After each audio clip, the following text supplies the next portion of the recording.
Every Friday, my husband left the house to see friends. But one day, I found a note in the trash. See you Friday as usual. Kisses. It was for my husband. I said nothing. What I did when he came back. Good day, dear listeners. It's Briella again. I'm glad you're here with me.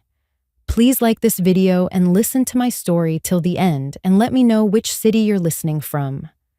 That way, I can see how far my story has traveled. People always say you know. That somewhere deep inside, you always know. I used to roll my eyes at that. I thought it was something women told themselves after the fact. A way of rewriting the past so the betrayal felt less like a blindside and more like a tragedy they had quietly predicted all along. I didn't believe it until I lived it. My name is Sarah Callahan.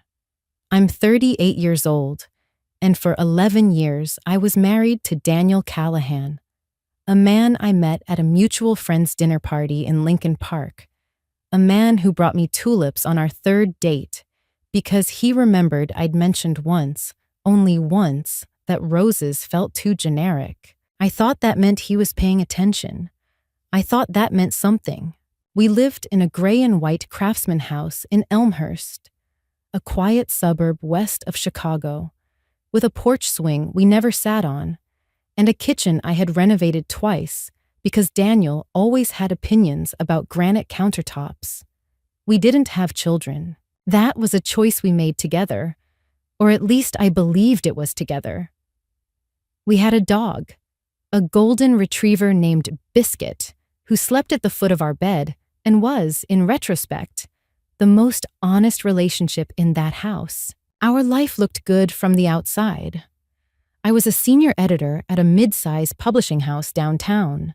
Daniel was a regional sales director for a pharmaceutical company. Good salary, company car, frequent travel.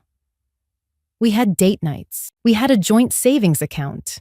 We had a routine that felt, if not electric, then solid, reliable, safe.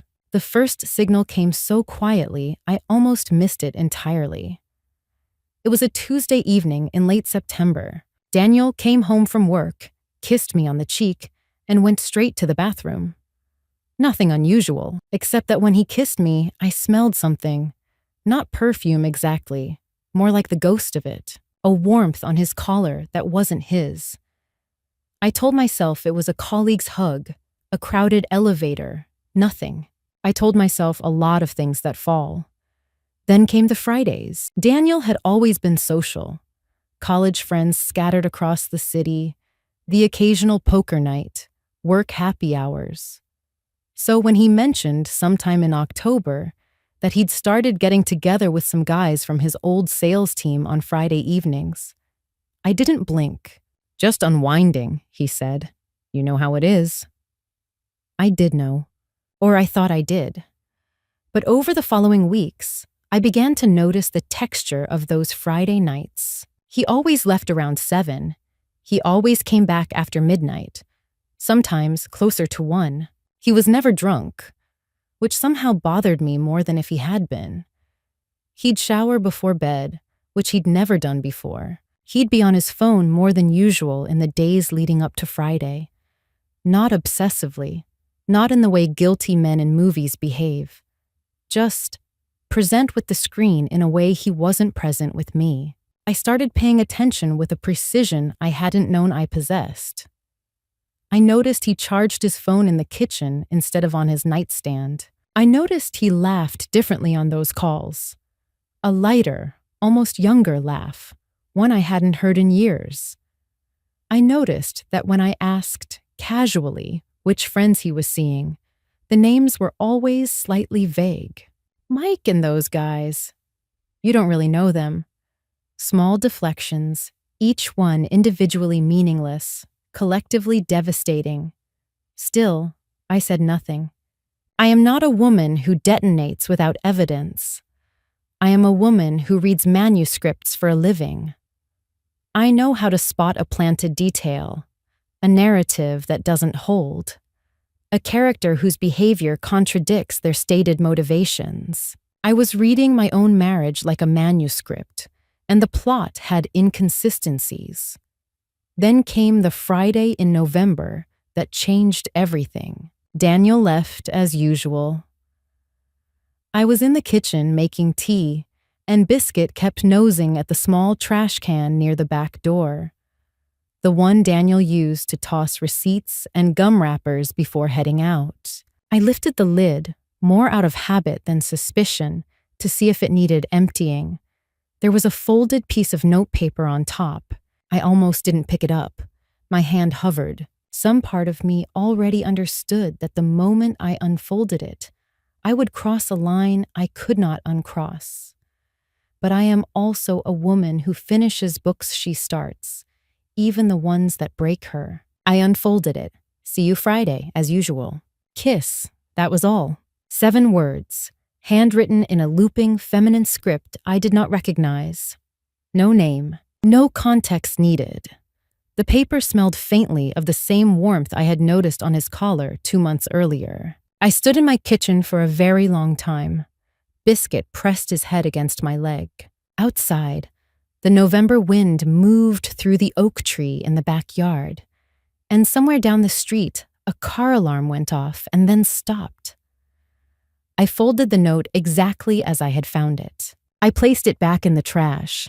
I finished making my tea. I sat down at the kitchen table and I did not cry, because I was already thinking. The night Daniel came home, I was already in bed, or at least I was lying in it. The room was dark.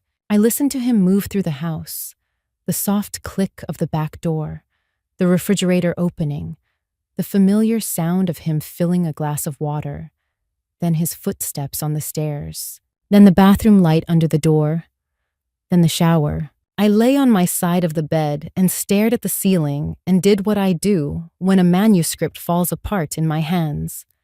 I went back to the beginning. 11 years. I had left a good apartment in Wicker Park to move into his condo after we got engaged.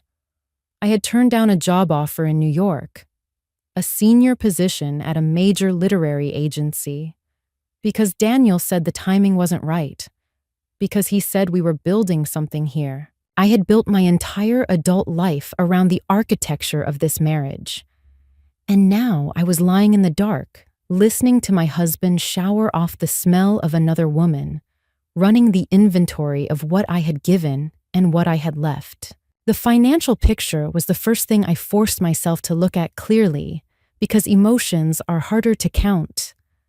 We had a joint checking account and a joint savings account, roughly $62,000 in savings, accumulated slowly over years, half of which was mine by any reasonable measure. We had the house, which we owned together, which was worth somewhere around $400,000, with the mortgage almost paid.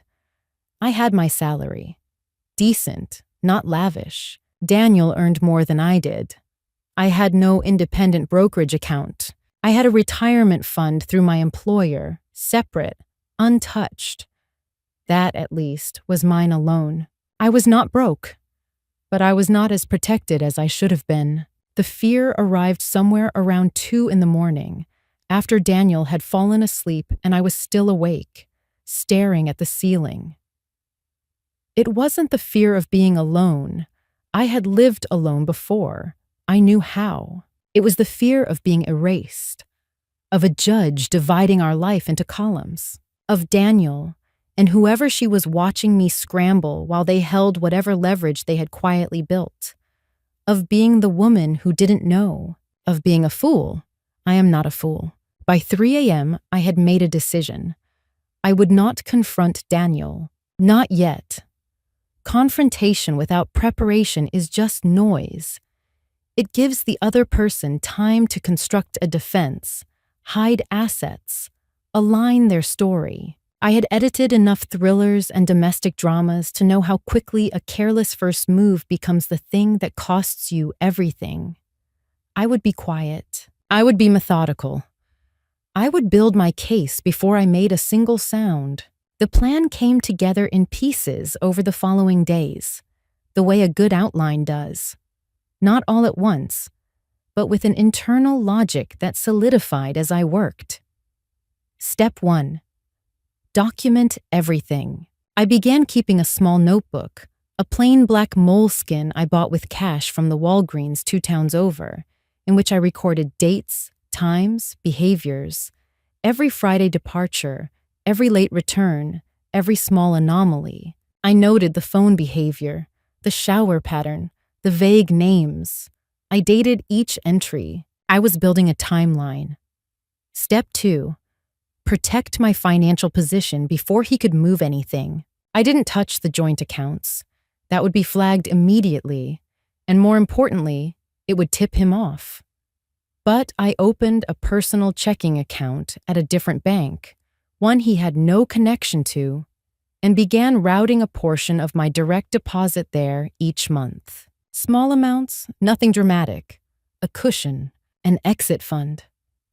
I also called my HR department quietly and confirmed the details of my retirement account, made sure I was the sole beneficiary of my own policies. Step 3, find an attorney.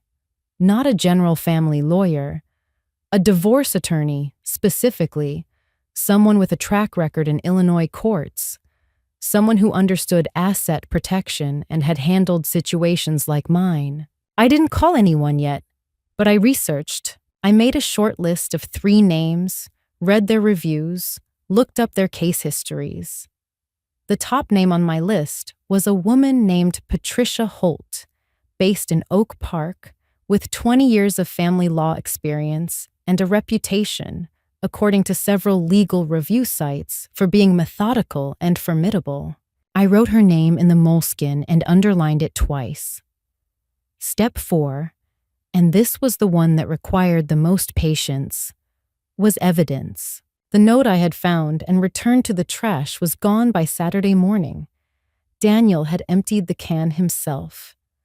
I had no photograph of it, no copy. I had only my memory of 7 words in a looping feminine hand.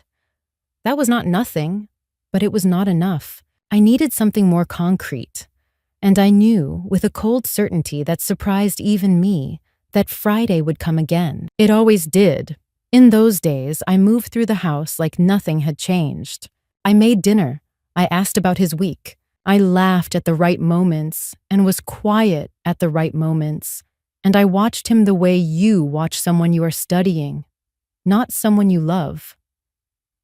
And I understood, with a grief I kept very carefully contained, that the woman who had loved Daniel Callahan without reservation was already gone. What remained was someone else entirely, someone patient, someone precise, someone who was just getting started. I called Patricia Holt's office on a Wednesday morning in December from my office downtown, with the door closed and my coat still on, because I hadn't been able to make myself take it off. The receptionist asked what the matter concerned. I said, as evenly as I could, that I was looking to consult about a divorce proceeding. Hearing myself say the word out loud, divorce, was like pressing on a bruise I hadn't acknowledged existed. It hurt more than I expected. I made the appointment for the following Tuesday. Patricia Holt's office was on the 2nd floor of a brick building in Oak Park, above a dry cleaner and across the street from a coffee shop with steamed-up windows. The waiting room had good chairs and bad art, and a receptionist who smiled in a way that was professional without being warm, which I appreciated. I didn't want warmth. I wanted competence. Patricia herself was in her mid-50s, with silver-streaked hair cut short and reading glasses she wore pushed up on her forehead like a second set of eyes. She shook my hand and closed the door, and I told her everything I knew. The Fridays, the note, the financial structure of our marriage, the timeline in my moleskin, which I had brought in a sealed envelope. She listened without interrupting, which I respected enormously. When I finished, she was quiet for a moment. Then she said, "Illinois is an equitable distribution state. That means marital assets are divided fairly, not necessarily equally. You've been smart about the accounts. What you need now is documentation of the affair, not to prove fault, because Illinois is a no-fault divorce state, but because it will matter for the tone and pace of negotiations. Judges are people, context matters. She paused. Have you considered a private investigator? I had. I told her I was prepared to retain one.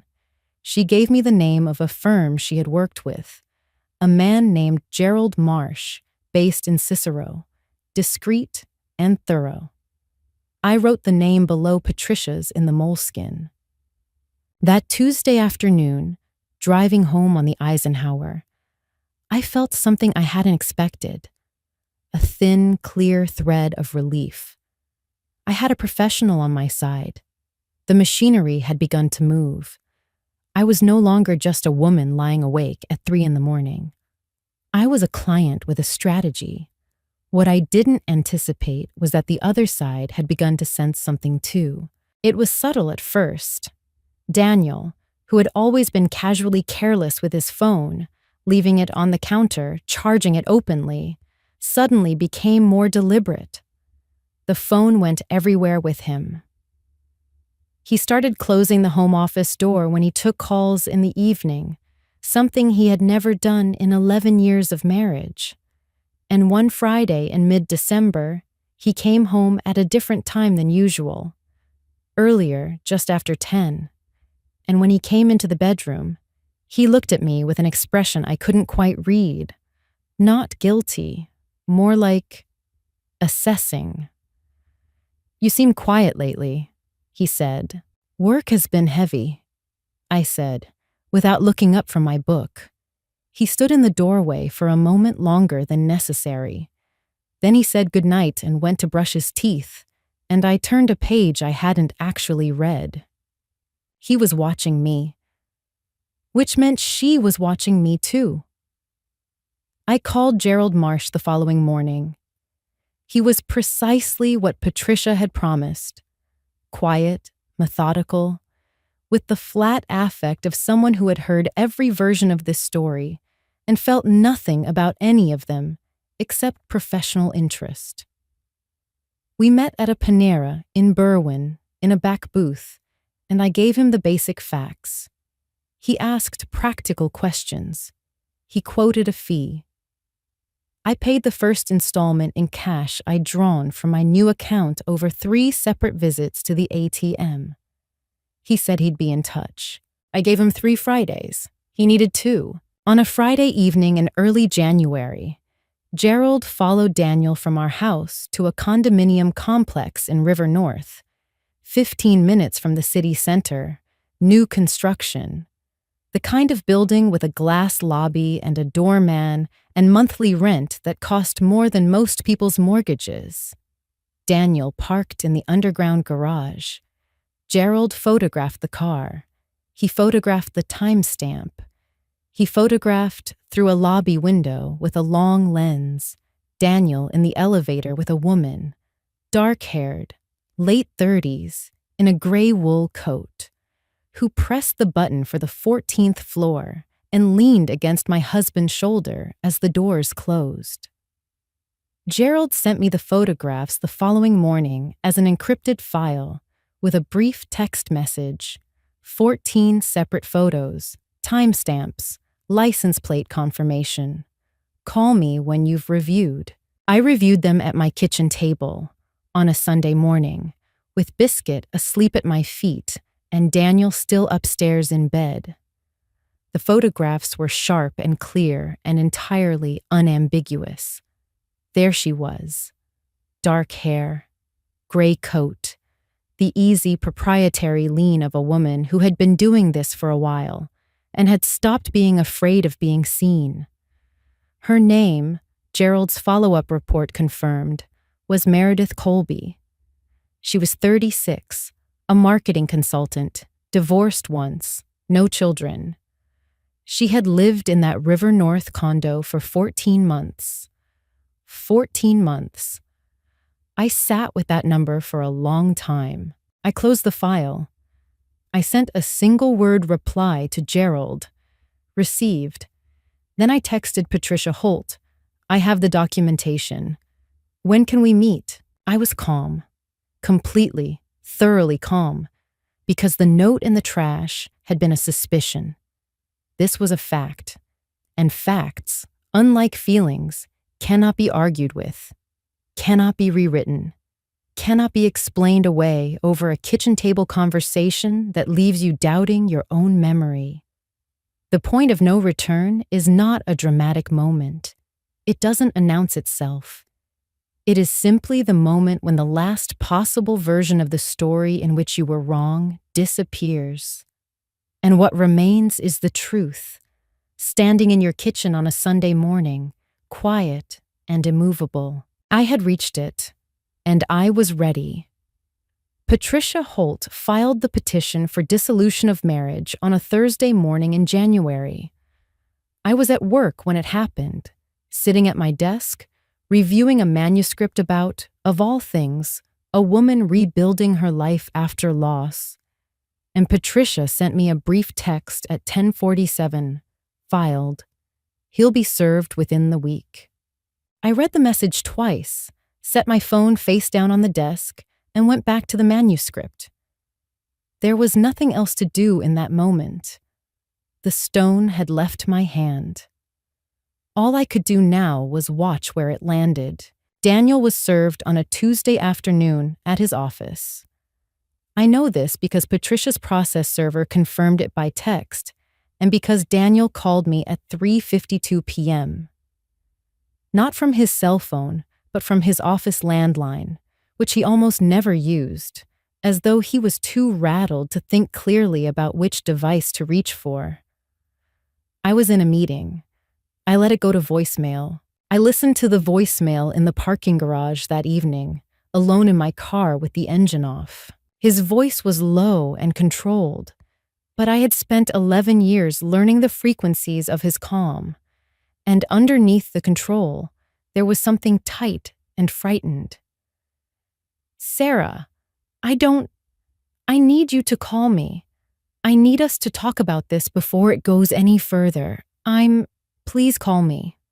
A pause. This isn't what you think. I did not call him. When I arrived home, Daniel was already there, which was unusual for a Tuesday.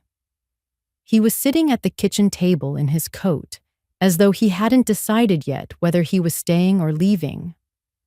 Biscuit was pressed against the back door, uneasy in the way dogs are when the air in a house changes.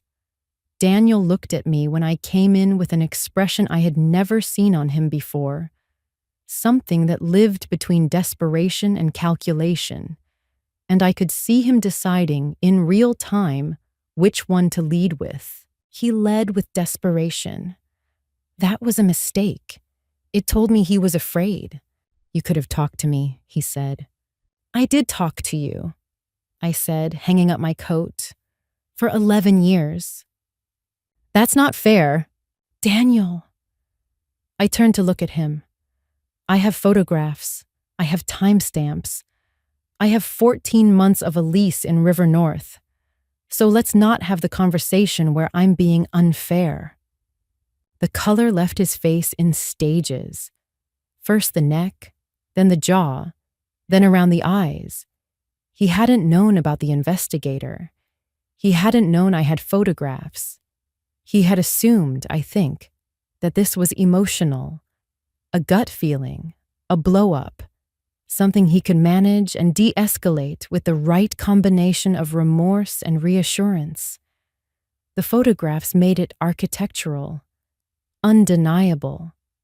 He understood in that moment that the ground had been shifting under him for weeks, and he had been standing on it without knowing. He left that night to stay with his brother in Evanston. He took a bag. I watched him go. What I hadn't fully anticipated was Meredith. I should have. In retrospect, she had just as much at stake. More perhaps in terms of what she had invested and what she stood to lose. Patricia had warned me that when a third party feels the legal process closing in, they sometimes make moves of their own. I had nodded and thought I understood. I hadn't understood completely until Meredith called my cell phone on a Saturday morning, 11 days after the filing, from a number I didn't recognize. Her voice was composed, polished, the voice of a woman who had rehearsed this call. "Sarah," she said, "I think we should talk, woman to woman, before this gets out of hand." I said nothing. "The things you think you know," she continued, "are more complicated than you understand. Daniel and I, there are things about your marriage you haven't been told. I'm not saying this to hurt you. I'm saying it because if you proceed with this, you're going to find out things that hurt you much more than anything I could say right now, and you're going to wish you'd had this conversation while you still had options." It was a well-constructed speech. The implication was clear. There were secrets about my marriage, about Daniel, possibly about me, that Meredith controlled, and that she would deploy if she felt threatened. It was a threat wrapped in the language of female solidarity, which made it, if anything, more insulting than a direct ultimatum. "Meredith," I said, "my attorney's name is Patricia Holt. You can have your attorney contact her." I ended the call. She called twice more that day. I forwarded all 3 calls to Patricia, who noted them in my file and sent a formal cease and desist communication to Meredith on my behalf. Patricia also advised me calmly to document any further contact attempts and to change my locks, which I did that same afternoon.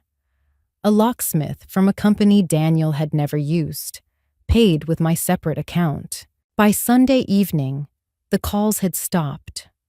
But the silence that followed was not peaceful. It was the silence of people repositioning, of people who had been caught off guard and were now taking stock, deciding what to do next. I knew that. I didn't let it shake me, but I'd be lying if I said the week hadn't cost me something. My hands shook slightly when I poured my morning coffee. I slept badly. At work, I sat in meetings and said the right things, and felt completely hollow inside, as though I had spent so much energy being precise and controlled that there was nothing left for the ordinary functions of being a person. Patricia noticed it during our Thursday call. "You need to rest," she said.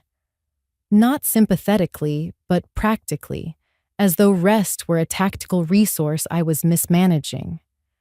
"A tired client makes mistakes. Take the weekend. Don't check the file obsessively. Let me do my job." I took that advice. I drove up to Wisconsin that Friday, alone, with Biscuit in the back seat, and rented a small cabin outside of Lake Geneva that I found through a last-minute booking site. I walked Biscuit along the frozen lake shore on Saturday morning, in the white and gray quiet of January, and I did not check my phone for 2 hours, which was more peace than I had felt in months. The water was still. The sky was the color of ash. Biscuit ran ahead of me on the ice-edged path, and I stood there, breathing in the cold, and thought, I am still here. They have not broken me. That was enough for that morning. It was enough. I came back from Wisconsin on Sunday evening steadier than I had left. Not healed. That would take time I hadn't yet accounted for, but leveled, calibrated. I fed Biscuit, unpacked my bag, and stood in the kitchen of the house I had renovated twice and made a cup of tea, and the silence felt different than it had before. Cleaner. Like a room that had been emptied of furniture and was waiting to be decided about. Daniel called on Monday. He had, in the week I'd been moving between legal consultations and locksmith appointments and sleepless nights, apparently done some version of the same thing I had done, gone somewhere quiet and thought. His brother's apartment in Evanston, in his case, which was less picturesque than a Wisconsin lake but presumably served the same function. When he called, his voice was different. The calculation was gone. What remained was something rawer and more deliberate. I need you to hear me, he said. Not as your attorney's client, as my wife. Daniel, please. A pause. I know what I did. I'm not going to pretend.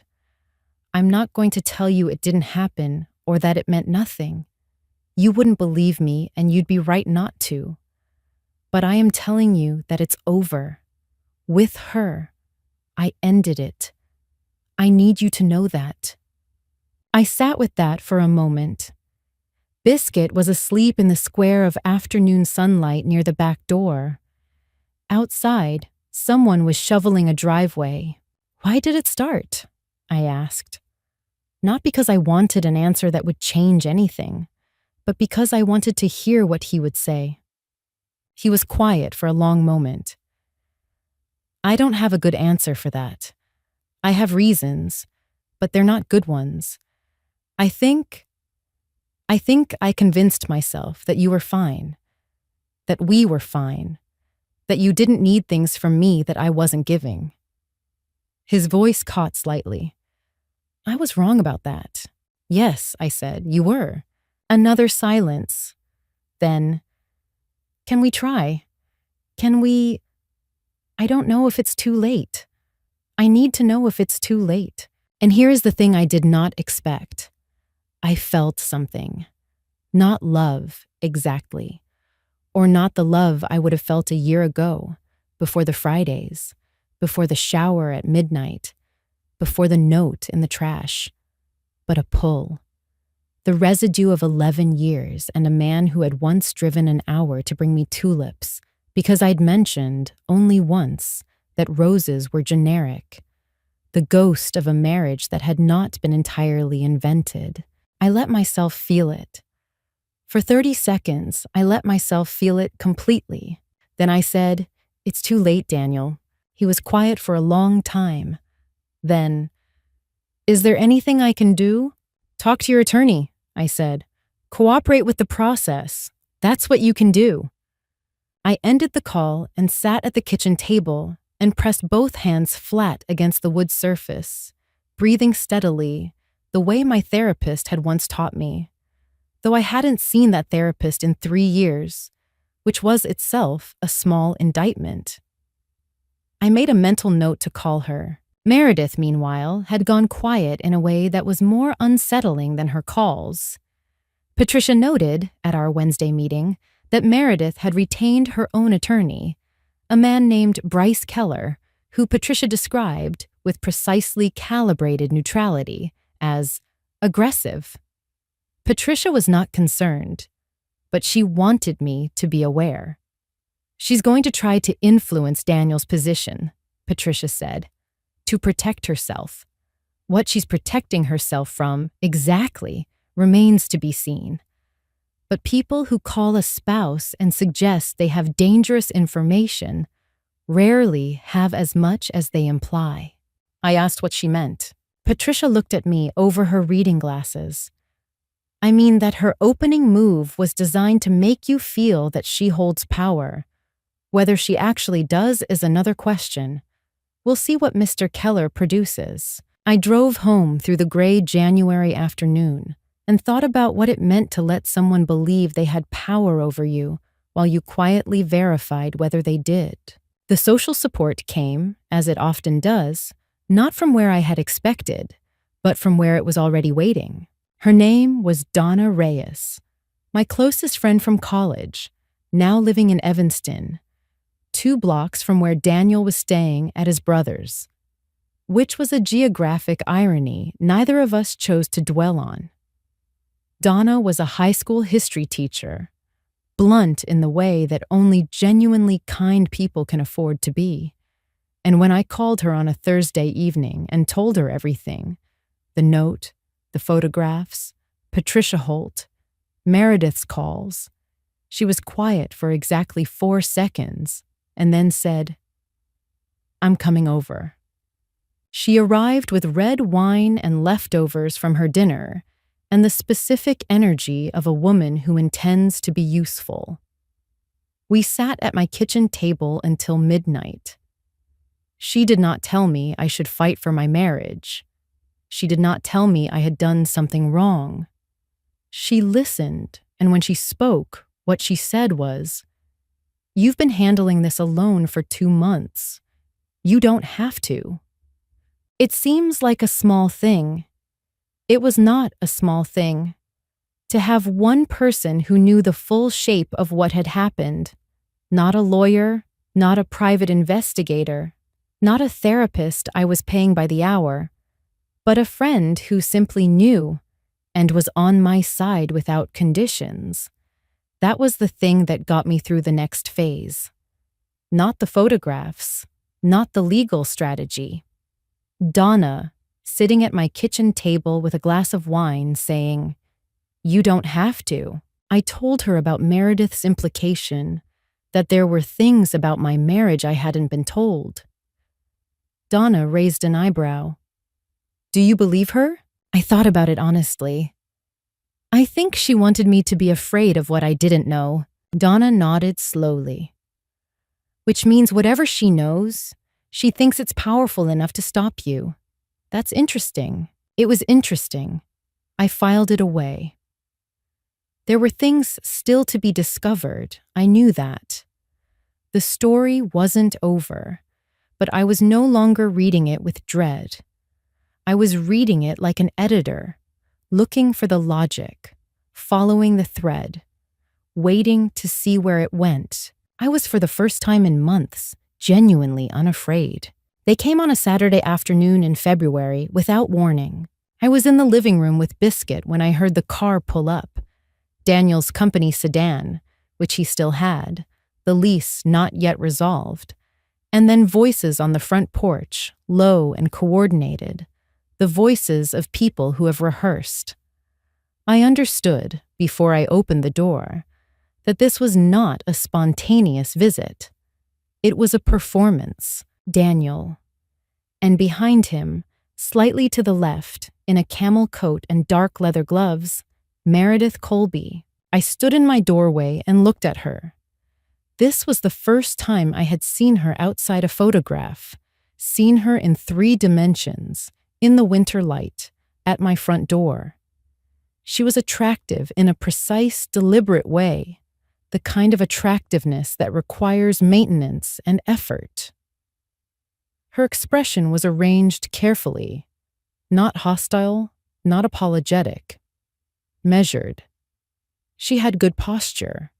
She was watching me the way people watch others when they are deciding how much to respect them. "Sarah," Daniel said, "I know we should have called.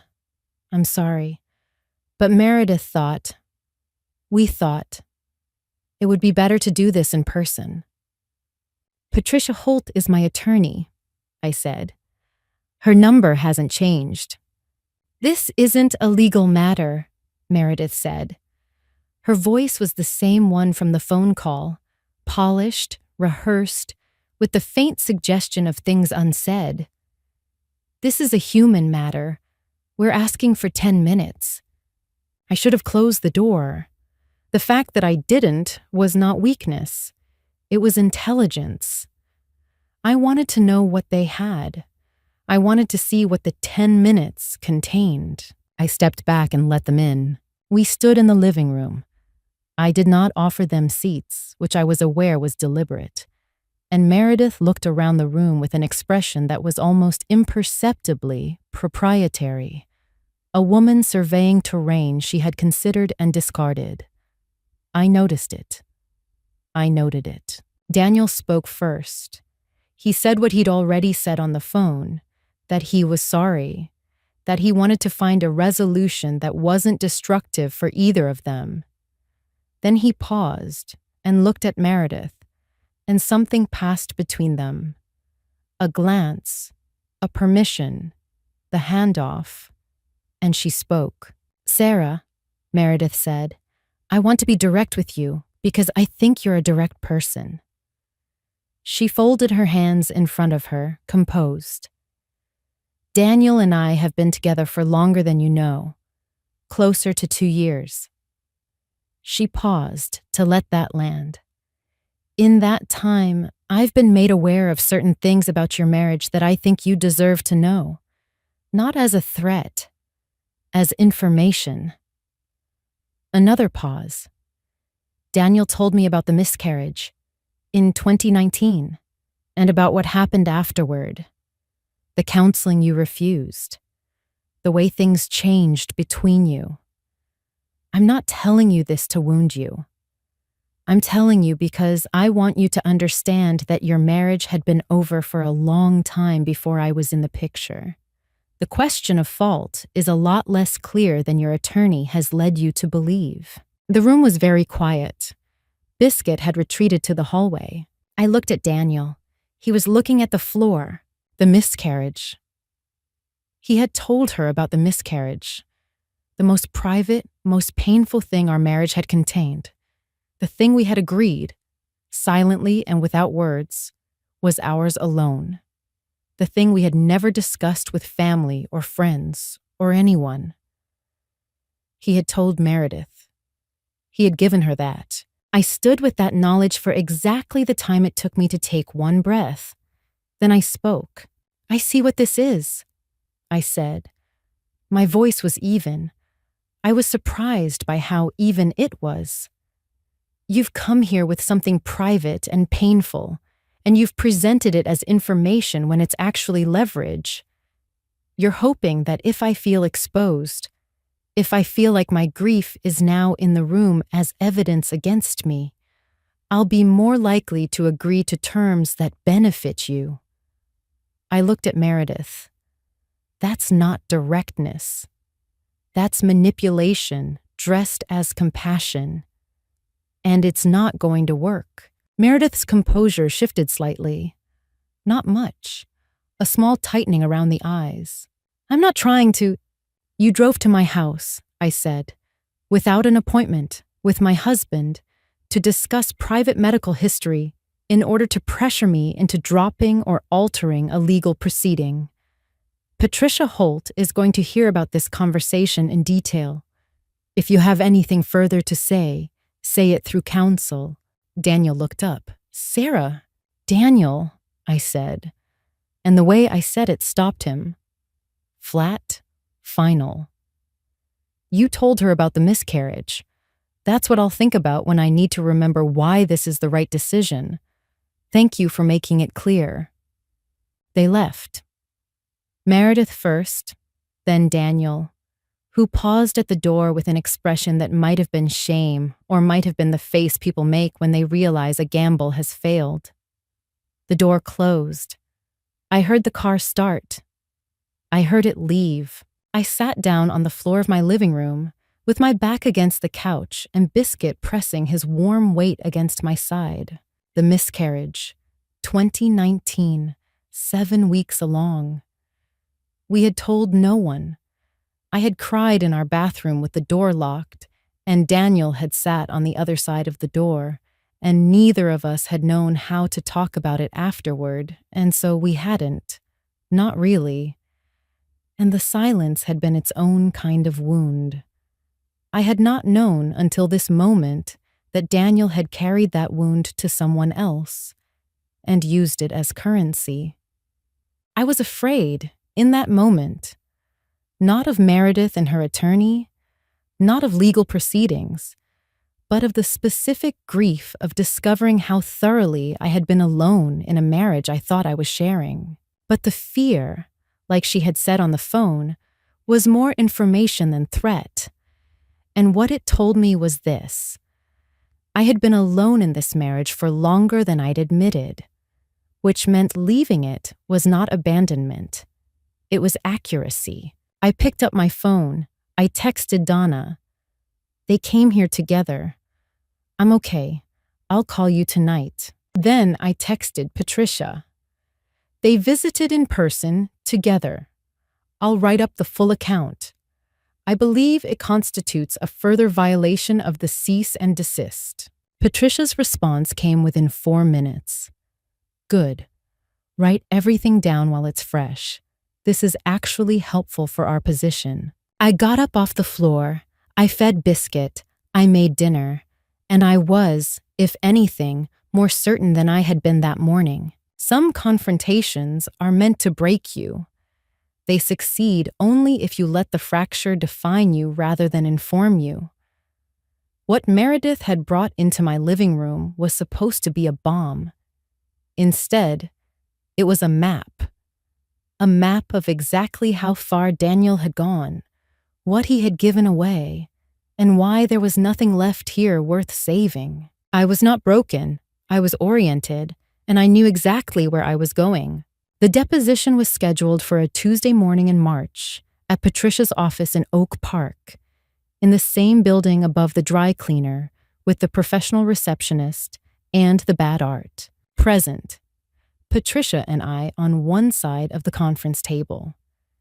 Daniel, his attorney, a man named Greg Ferris, who specialized in collaborative divorce and clearly hadn't expected a case this adversarial, and separately, Bryce Keller, Meredith's attorney, who had applied to be present as a representative of a third party with relevant testimony.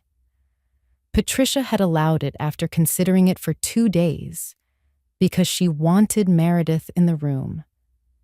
People who think they have power make mistakes when they're forced to demonstrate it, she had told me. I wore a navy blazer and no jewelry except small gold earrings. I sat with my hands folded on the table and looked at each person in the room in turn when they spoke. And I did not look at Meredith more than I looked at anyone else, because I did not want her to think she occupied a special place in my attention. Daniel looked like a man who had been sleeping poorly for 2 months, which was accurate. He had lost weight. His attorney kept a hand near his elbow in the way attorneys do when they are prepared to physically intervene with a touch. Meredith sat to Bryce Keller's right, in a structured blazer, her expression the same measured composure she'd worn to my front door. But I had been watching people's faces for professional reasons for 15 years. I had read manuscripts where the character's emotional state was in the subtext, not the text.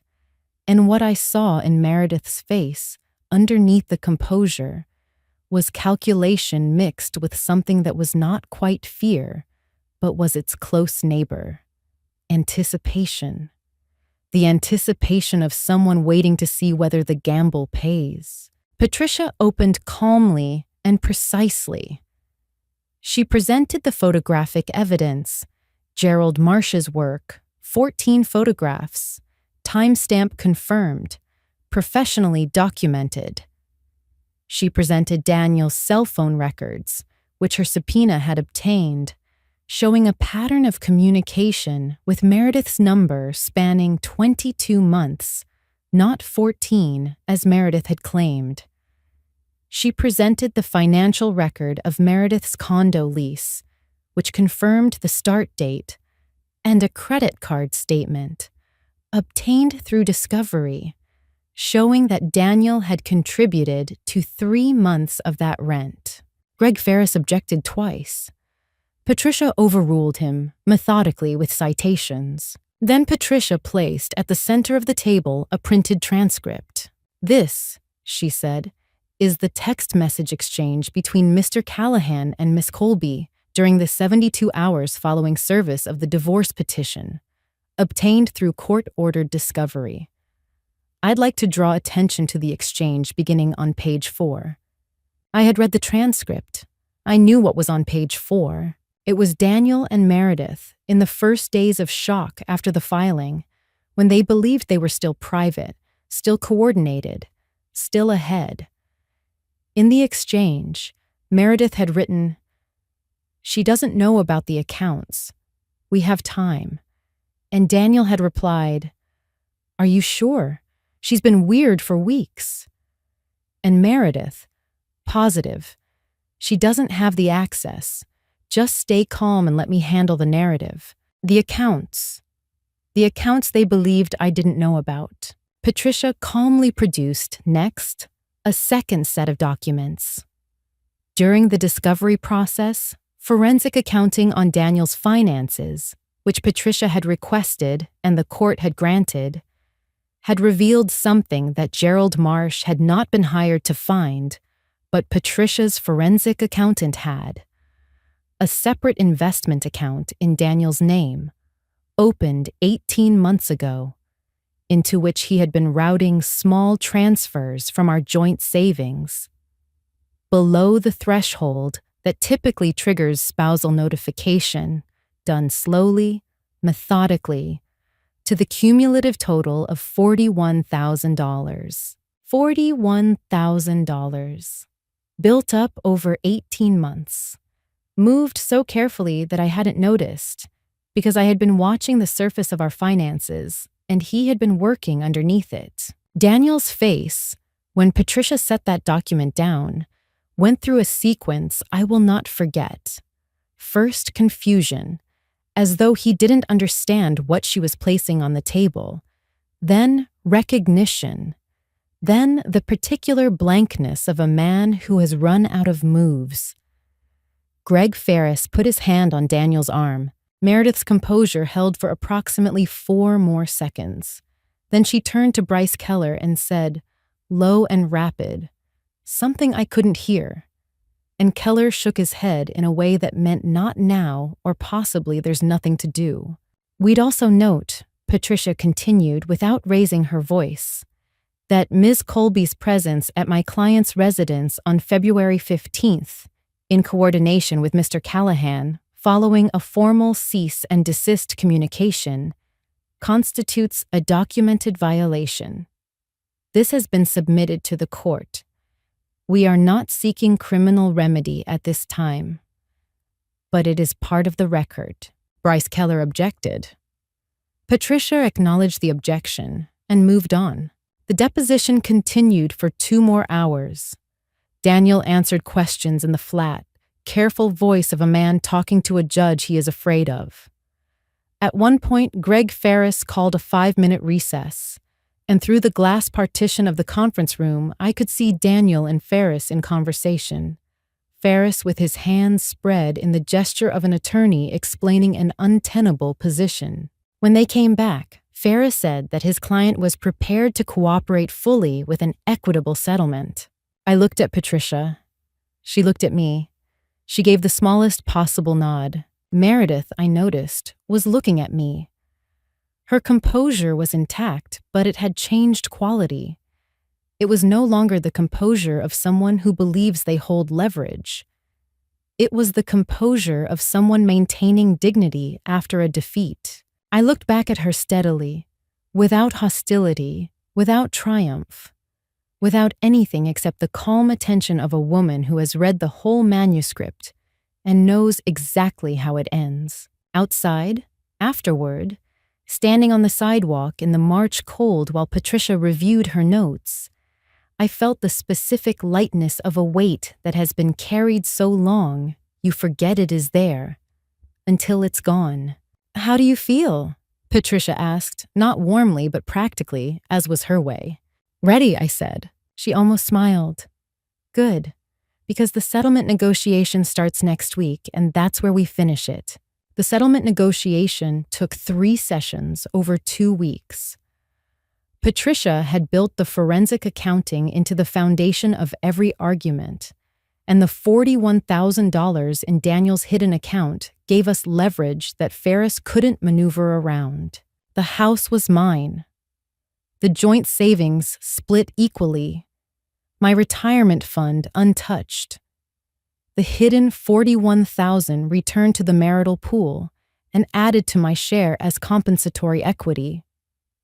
When Ferris tried to negotiate that last point, Patricia set the forensic report on the table without comment.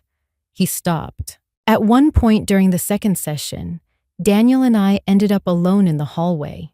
He looked at me with the blankness of a man who had run out of moves. I didn't mean for it to be like this, he said. I know, I said, and I did. It didn't change anything. The agreement was signed on a Thursday afternoon in late March, 32 pages. I read every one and signed with a steady hand. Meredith's leverage had rested on the assumption that I was afraid of what she knew. When that collapsed in the deposition room, all that remained was an ended affair and an attorney's bill. Keller submitted a statement. His client had no further comment. A formal surrender in the language of legal neutrality. I called Donna from the parking lot. "It's done," I said. "Come over, I'll make dinner."